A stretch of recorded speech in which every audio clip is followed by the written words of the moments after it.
Very good morning class. हम लोग start करेंगे graphical representation of Raoult law. Raoult law का ग्राफिकल रिप्रेजेंटेशन हम लोग देखते हैं।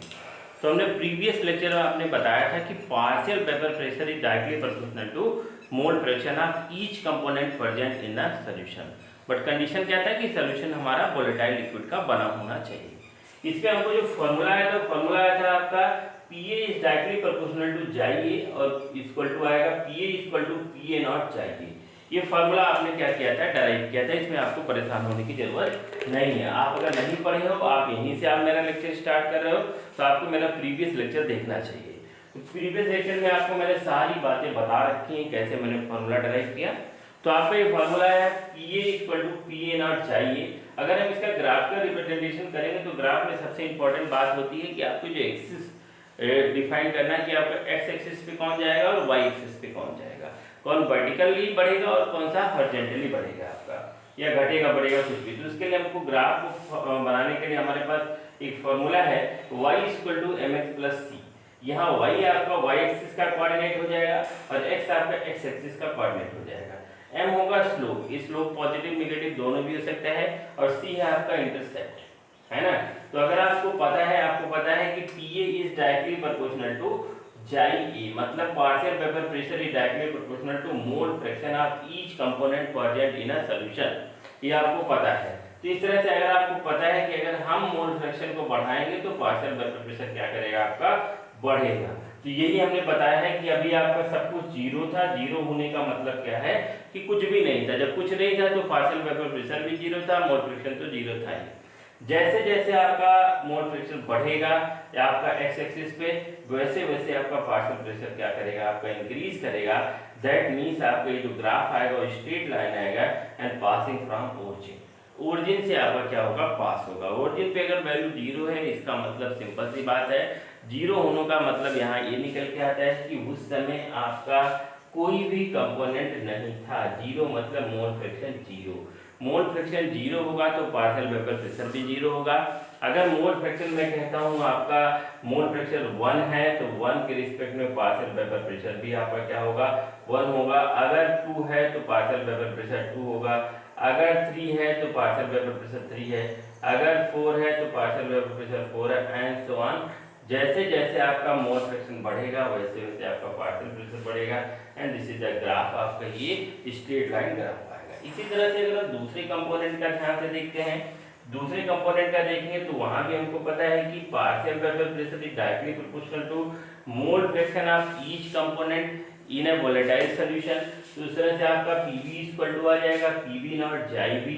तो अगर आप हम ग्राफ के फॉर्मूले को रखते हैं तो PV y इक्वल टू क्या हो जाएगा, mx प्लस सी, जहाँ y एक्सिस पे आ जाएगा आपका पार्शियल वेपर प्रेशर और यहाँ आ जाएगा आपका जाई भी आ जाएगा। तो इस तरह से हम लोग देखेंगे ये भी आपका स्ट्रेट लाइन आएगा पासिंग फ्रॉम ओरिजिन। अगर सारी वैल्यू जीरो थी, मोल फ्रैक्शन जीरो था, तो पार्शियल वेपर प्रेशर भी जीरो था। अगर मोल फ्रैक्शन 1 हुआ तो पार्शियल वेपर प्रेशर भी 1 हुआ। अगर मोल फ्रैक्शन 2 हुआ तो पार्शियल वेपर प्रेशर भी 2 हुआ। अगर मोल फ्रैक्शन 3 है तो पार्शियल वेपर प्रेशर भी 3 है। अगर मोल फ्रैक्शन 4 है तो पार्शियल वेपर प्रेशर भी 4 है। इस तरह से अगर आप देखेंगे तो जैसे जैसे हम मोल फ्रैक्शन को बढ़ाएंगे उसी रिगार्ड में, उसी रिस्पेक्ट में आपका पार्शियल वेपर प्रेशर भी क्या करता जाएगा, बढ़ता जाएगा। तो आपने एक एक कंपोनेंट का क्या किया, ग्राफ बना के देख लिया। अब इसी ग्राफ को आपको सॉल्यूशन के लिए क्या करना है, देखना है। तो सॉल्यूशन के लिए देखने के लिए हमको पता है कि अगर हम सॉल्यूशन में दोनों वोलेटाइल कंपोनेंट है तो according to Dalton law of partial pressure हम लोग डाल्टन का लॉ लगाते हैं, Dalton law of partial pressure. और Dalton law of partial pressure पे हम लोग जानते हैं कि PS equal to PA plus PB। और अगर इसको हम और ओपन करके लिखते हैं तो हमको पता है PS equal to PA nought x जाई प्लस PB नॉट जाई। अब इसी का आपको क्या करना है, ग्राफ में रिप्रेजेंट करना है। सॉल्यूशन के लिए आपको देखना है कि राउल्ट लॉ को सॉल्यूशन, राउल्ट लॉ के अकॉर्डिंग सॉल्यूशन के ग्राफ को हम लोग कैसे रिप्रेजेंट करते हैं। तो उसके लिए हम लोग देखते हैं, हमने यहाँ ऐसे y एक्सिस बना रखा है, हमने क्या बना रखा है, x एक्सिस बना रखा है। अब अगर आप ध्यान से देखेंगे यहाँ पे मैं कहता हूँ, यहाँ पे मैंने जीरो लिखा और यहाँ जीरो से स्टार्ट होगा और मैक्सिमम क्या हो जाएगा 1। अगर मैं यहाँ मोल फ्रैक्शन को रिप्रेजेंट करता हूँ तो मोल फ्रैक्शन मैक्सिमम क्या हो सकता है, मिनिमम क्या हो सकता है 0 और मैक्सिमम क्या हो सकता है 1, ये आपको पता होना चाहिए क्योंकि मोल फ्रैक्शन की वैल्यू कभी 1 से ज़्यादा नहीं होती किसी भी कंपोनेंट की। तो मोल फ्रैक्शन आपका 0 से कहाँ जाएगा 1 तक जाएगा। अगर हम ये 0 वैल्यू लेते हैं तो 0 वैल्यू किसकी लेते हैं, 0 लिया मैंने, अगर मैंने कहा कि जाई a इक्वल टू 1 और जाई b इक्वल टू 0, बढ़िया समझना। अगर मैंने कहा कि जो मेरा कंपोनेंट है वो मेरा कोई मिक्सचर नहीं है, उस कंडीशन में आपको जो जाई ए होगा 1 होगा और जाई बी क्या होगा 0 होगा। अगर ऐसा होता है, अगर ऐसा होता है तो हम आपको पता है कि पीए नॉट, जिसको पार्शियल वेपर प्रेशर कहते हैं, वो पीए वेपर प्रेशर के क्या होगा इक्वल होगा। ये बात आपको मैंने बता रखी है। तो यहाँ पार्शियल वेपर प्रेशर की जगह क्या लिखने वाले हैं, वेपर प्रेशर लिखने वाले हैं। तो अगर ऐसा है तो हम आपको पता होना चाहिए, राउल्ट लॉ कहता है partial vapour pressure is directly proportional to mole fraction, है ना, mole fraction of each component present in a solution.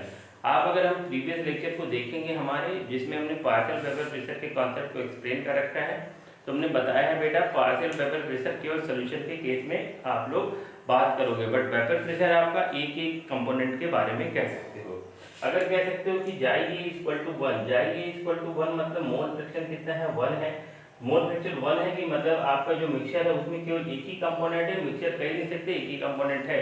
अगर एक कंपोनेंट है उस कंडीशन में आपका जो भी वेपर प्रेशर होगा वो पार्शियल वेपर प्रेशर के क्या हो जाएगा इक्वल हो जाएगा। तो जो बातें हम लोग राउल्ट लॉ फॉर सॉल्यूशन के लिए कह रहे थे, तो Raoult law for each component के लिए कहेंगे, वहां हम लोग क्या कहेंगे, vapour pressure is directly proportional to mole fraction of each component, या vapour pressure is directly proportional to mole fraction. Each component की बात ही नहीं करेंगे क्योंकि मिक्सचर है ही नहीं। तो वेपर प्रेशर और पार्शियल वेपर प्रेशर दोनों इक्वल हो जाएंगे, तो यहाँ वेपर प्रेशर। तो जैसे जैसे आपका ये मोल फ्रैक्शन 0 से 1 की तरफ जाएगा, धीरे जैसे बढ़ेगा, अगर मैं कहता हूँ कि 0.1 यूनिट बढ़ा है तो ये भी 0.1 बढ़ेगा, अगर 0.2 यूनिट बढ़ा है तो ये भी। तो कहने का मतलब ये है कि ये ग्राफ आपका 0 से जाएगा और 0 से होते हुए कहाँ तक जाएगा, वहां तक जाएगा जहाँ वैल्यू क्या है आपका 1 है।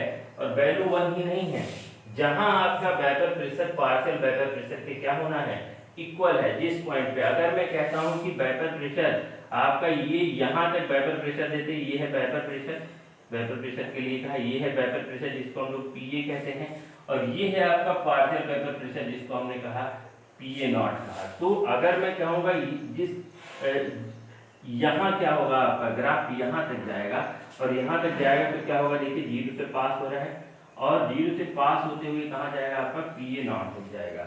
अब आप देखेंगे पीए और पीए नॉट क्या है आपका इक्वल है, तो मतलब क्या है कि अगर हम, और आप देखिए अगर हम यहाँ क्या कर रहे हैं, अगर मोल फ्रैक्शन को जिस रिस्पेक्ट में बढ़ा रहे हैं वेपर प्रेशर उसी रिस्पेक्ट में क्या करता जा रहा है, बढ़ता जा रहा है। तो इस कंडीशन में अगर हम एक फॉर्मूला निकालेंगे, हम आपको पता है एक कंपोनेंट का, तो पीए इक्वल टू होता है आपका पीए नॉट जाइए, ये बात आप प्रूव कर चुके हो। तो एक कंपोनेंट के लिए आपने देखा। अब इसी तरह से अगर हम बात करें यहाँ पे हमने क्या कर रखा है, 1 कर 0 से 1 कर रखा है। अब यहाँ से क्या करना है, यहाँ से यहाँ 0 करना है और यहाँ वैल्यू यहाँ मैं मिटा दे रहा हूँ बेटा, यहाँ आपका 0 करना है, यहाँ वैल्यू क्या करना है आपको 1 करना है। यहाँ 0 का मतलब क्या है, दूसरे कंपोनेंट की बात कर रहे हो, यहाँ 0 का मतलब है कि जाई ई की वैल्यू क्या हो जाएगी 0 और जाई बी की वैल्यू क्या हो जाएगी 1। तो यहाँ के लिए जाई ए इस साइड में बढ़ रहा था और जाई बी आपका इधर जाने वाला है। मतलब अब ये जाई ए आपका 0 से 1 जा रहा था, बट जाई बी आपका क्या हो रहा है 0 यहाँ 1 से, सॉरी यहाँ 0 से क्या जाना है आपका, जाई बी जाना है 0 से 1 तक जाना है। मतलब फिर से मैं बता रहा हूँ, मैंने क्या कहा कि जाई ए इक्वल टू 0 एंड जाई बी इक्वल टू 1।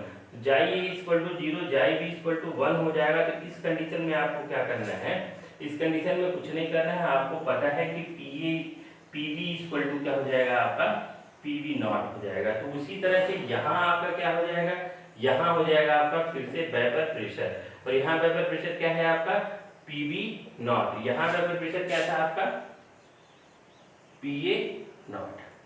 ये बात आपको समझ में आनी चाहिए, ठीक है ना। अब आपको पता है कि जैसे जैसे हम लोग मोल फ्रैक्शन को बढ़ाएंगे वेपर प्रेशर क्या होगा आपका बढ़ेगा। तो मोल फ्रैक्शन को बढ़ाएंगे तो वेपर प्रेशर बढ़ेगा। तो इसको बढ़िया से देखना है आपको। देखना क्या है, यहाँ जैसे आपने पी और पी ए नॉट किया था, उसी तरह से यहाँ पे कहीं आपका क्या हो जाएगा, यहाँ पे देखिए क्या होने वाला है, ये चीज यहाँ से पास होगा और कहीं यहाँ तक जाएगा, और यहाँ से पास होगा यहाँ तक जाएगा, तो ये हो जाएगा पीवी नॉट, और ये क्या था आपका ये। तो एक कंपोनेंट का अगर हम देखेंगे तो क्या हो जाएगा, PV equal to PV nought होगा कि नहीं होगा। इसी तरह से अगर हम सोल्यूशन की बात करें, ये ग्राफ अगर ऊपर है, सोल्यूशन की बात करें, सोल्यूशन में एक कंपोनेंट है ए और एक कंपोनेंट बी है। अगर मैं कहता हूँ A is more volatile than B, तो A is more volatile than, तो ये ग्राफ थोड़ा सा ऊपर होगा, और अगर मैं कहता हूँ B is more volatile than A, तो ये ग्राफ थोड़ा सा ऊपर होगा। मतलब क्या है, वोलेटाइल ज्यादा होगा तो पार्शियल वेपर प्रेशर ज्यादा होगा। तो इस तरह से अगर हम इसको इस लाइन को दोनों को आपस में मिला देते हैं, तो आपके सोल्यूशन जो आपका जो मिक्सचर बना है उसमें दोनों कंपोनेंट का पार्शियल वेपर प्रेशर आता है। अगर दोनों कंपोनेंट का पार्शियल वेपर प्रेशर आता है तो यहाँ पी एस इक्वल टू क्या हो जाएगा, पी ए नॉट जाई A plus P B nought जाई B, and this is the graphical representation of volatile solvent for Raoult law. Raoult law में एक एक कंपोनेंट का आपने ग्राफिकल रिप्रेजेंटेशन देखा, उसके साथ साथ आपने क्या देखा, उसके साथ आपने सोल्यूशन के ग्राफ को रिप्रेजेंट करके देखा। तो ये ग्राफ आपका काफी इंपॉर्टेंट है, आपको समझ में आना चाहिए। ये कंडीशन लेके मैं बताता हूँ कंडीशन क्या है।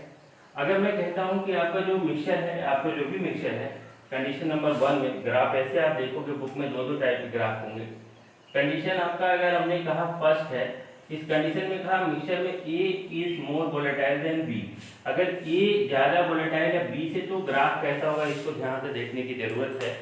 ये की वोलेटाइल नेचर ज्यादा है, तो हमने कहा था भाई कि यहाँ एक्स इक्वल टू 1 और एक्स पी इक्वल टू 0, तो यहाँ 0 से 1 के बीच में ग्राफ ड्रा करोगे, ये कुछ इस तरह से आएगा। ये वेपर प्रेशर है, ये आपका वेपर प्रेशर है ना, ये वेपर प्रेशर को आपने रिप्रेजेंट किया। इस तरह से अगर हम देखेंगे दूसरे के लिए, तो दूसरे के लिए यहाँ आपका क्या होगा, यहाँ आपका 0 होगा, यहाँ क्या होगा आपका 1 होगा। इस कंडीशन में आपका एक्स बी इक्वल टू हो जाएगा 1 और एक्स ए इक्वल टू क्या हो जाएगा 0 हो जाएगा। तो अगर हम ग्राफ देखेंगे इसका, तो ग्राफ थोड़ा सा नीचे आएगा। नीचे आने का रीजन क्या है, नीचे आने का रीजन क्या है, नीचे आने का रीजन सिंपल सी बात है बेटा, यहाँ आपका इसलिए ये ग्राफ थोड़ा सा नीचे आ रहा है। इसका रीजन क्या है कि जो बी है उसका वोलेटाइल नेचर कम है। तो अगर हम सोल्यूशन में देखेंगे तो इस तरह से कुछ ग्राफ बनेगा। ये थोड़ा नीचे है, इसको अगर देखेंगे ये थोड़ा नीचे है, ये थोड़ा इंक्लाइंड जैसा आ रहा है, तो ये थोड़ा नीचे है, ये थोड़ा ऊपर है। और ऊपर होने का मतलब कि ए का वोलेटाइल नेचर ज्यादा है, बी का वोलेटाइल नेचर कम है। अगर हम इसी ग्राफ को आपका कहीं और देखते हो, दूसरे तरीके से रिप्रेजेंट किया गया है। अगर आपसे कहा जाए बी इज ग्रेटर देन 1, तो b इज ग्रेटर देन 1 करोगे तो आपका ग्राफ ऐसा है, b का ग्राफ थोड़ा सा ऊपर जाएगा और कुछ इस तरह से आपका ग्राफ बन के आएगा। तो ये आपको ध्यान देना है, आपको समझना है कि आपका अगर दोनों का वोलेटाइल नेचर सेम है तो आपको कुछ नहीं करना, ये लाइन एकदम सीधी सीधी जानी है कि आपका सोल्यूशन का ग्राफ इस तरह से रिप्रेजेंट होगा। तो 3 डिफरेंट टाइप आप ग्राफ के रिप्रेजेंटेशन में देख सकते हो। A is more volatile than B, B is more volatile than A. तो इस तरह से आपको हमने पूरा graphical representation of Raoult law को आपको एक्सप्लेन किया। आप पूरा लेक्चर रिवाइज करिए, देखिए, और इससे रिलेटेड आपको जो भी क्वेश्चन जहाँ मिलता है उसको सॉल्व करिए। तब तक के लिए थैंक यू वेरी मच।